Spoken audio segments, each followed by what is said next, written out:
Hello, everyone, and welcome back to another episode of Acupuncture is My Life. Now, in this episode, I want to discuss or ask, then discuss. Have you ever wondered why your stomach may be puffing out too much? You ever stand in front of a mirror after a shower or a nice bath or gym, whatever, and wonder why your stomach is sticking out so much? You see, there are somewhere in between the ballpark of let's say 15 to 30% of healthy people who face abdominal bloating. And a good 70% of them describe their symptoms as being anywhere between moderate to severe. And this is something you should give thought to. And I know many of you are going to have questions, so the best way to contact Acupuncture is My Life with regard to podcasts is just simply download the Acupuncture is My Life app. It's free. It's at your app store. So many benefits to owning the app. But one reason could be due to stomach qi deficiency, stomach yin deficiency, stomach yang deficiency. I mean, I it's several reasons, but reasons that more so equate to or are similar to constipation, which is a reason why your stomach can actually be sticking out. I mean, in a nutshell, it's because you're literally full of shit. And I hate to put it that way, but constipation is, or being constipated, is very uncomfortable. And it can also make your stomach bloated. Why? Because qi is deficient at that point.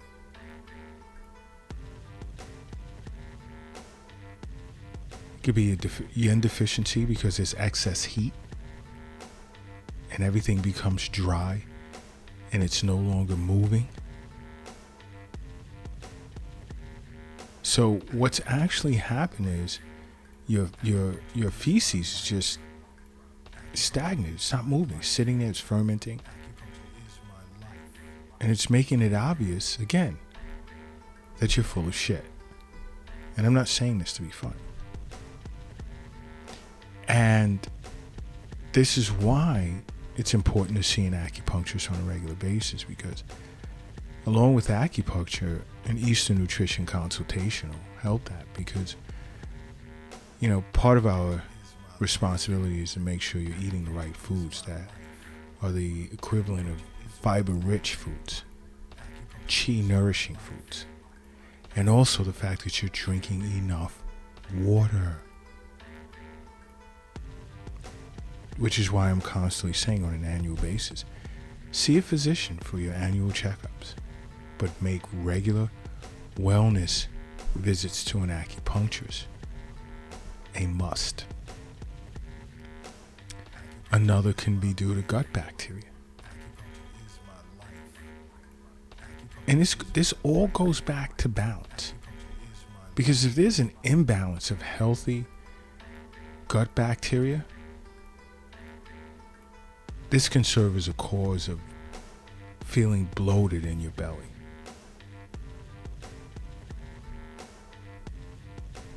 When you eat foods that cause your stomach to bloat shortly after you eat it. You see, your diet should contain proteins, such as eggs, chicken, fish, meat, and vegetables. Green vegetables like broccoli and kale and celery, as well as cauliflower. Because if there's no balance between that good gut bacteria and bad gut bacteria, there you go, we're back to yin and yang again. It's out of balance.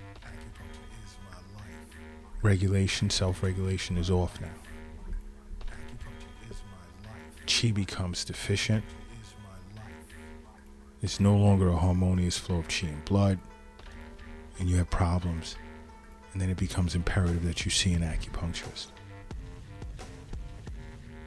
Another can be due to irritable bowel syndrome. And I've done episodes on that.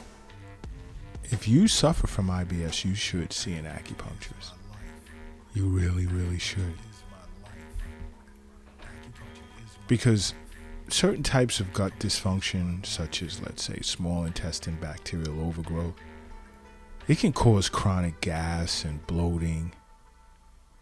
And this can, you see, in a normal functioning gut,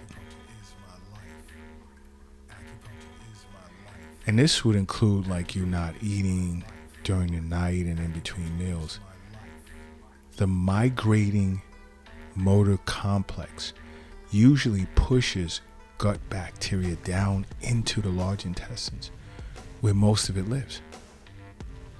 But there are times where this process doesn't happen, it doesn't work, it fails. Let's say in cases of decreased migrating motor complex function. That bacteria, which is meant to migrate, grows up into the small intestines where it does not belong. And this bacteria now will start to eat what you eat, fermenting the food in the wrong areas and causing gas and swelling and small intestine bacterial overgrowth. And when small intestine bacterial overgrowth goes untreated for an extended period of time, it can lead to irritable bowel syndrome.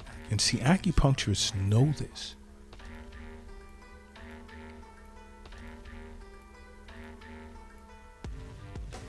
So,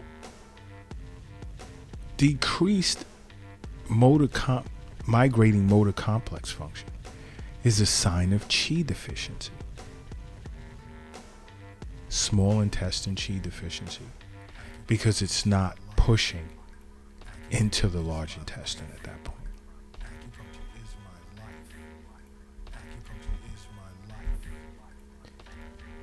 You have to understand something. Health is wealth. The wealth, it's not in an app on your phone or in a cryptocurrency account. It's not in a bank. It's not in a safe. The wealth is not in your pocket. It's not your purse, nor is it in your wallet. The wealth is not under your mattress or in a shoebox in the closet. And it's not under the doghouse in the backyard. The wealth is in you.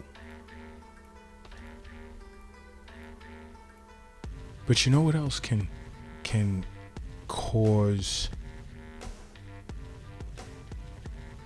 your stomach to puff out too much? Eating too much table salt. Why? Because a diet that's high in salt can lead to abdominal bloating, stomach chi deficiency, or some form of intestinal chi deficiency. Especially a high salt diet with processed foods, restaurant foods, convenience foods like fast foods, high in sodium. And I'm always preaching, stay away from these types of foods. It's not good for you. And many individuals don't know what to do, and I understand that.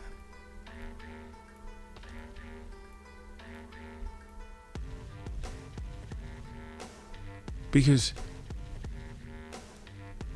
there are many individuals who feel pizza, sandwiches, cold cuts, bread rolls, bagels, canned soup. Those are meals. They feel that those are meals. They're not. Stay away from them. A handful of grapes, a banana, orange, tangerine, or apple, peach, pear, some strawberries. There are many things you can just grab onto and just eat, and it's so healthy for you than these processed foods. And then you want to know why your stomach appears as if it's puffing out too much.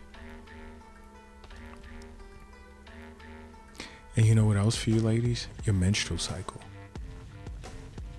can cause that. Because there are many women who tend to struggle with bloating because of that. And this can be due to the hormonal fluctuations that happen throughout a woman's cycle.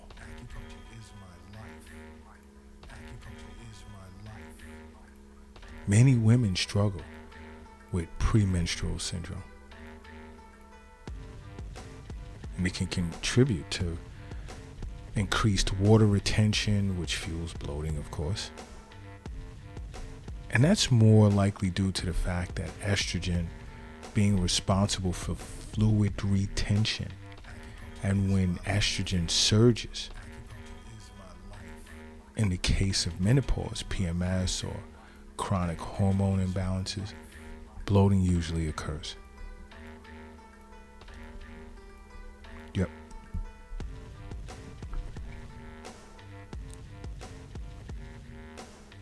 And you have issues with your menstrual cycle, you should definitely be seeing an acupuncturist.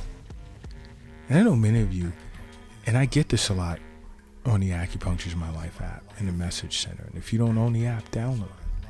It's free. It's awesome. Wow, I didn't know acupuncture can help with this or that. This is why you have Acupuncture is My Life podcast.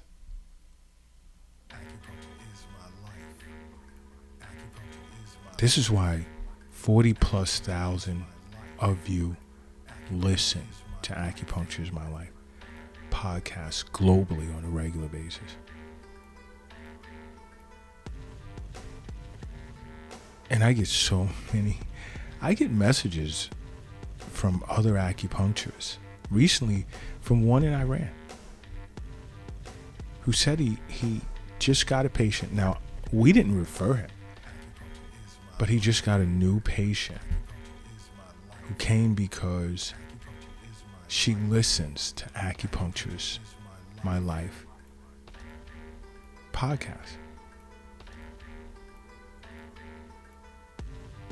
An acupuncturist from Iran. I mean, this isn't the first time that's happened. This is part of our objective, is to get you to understand the importance of including acupuncture in your life. Making acupuncture a part of your life. Super important to just simply make acupuncture a part of your life.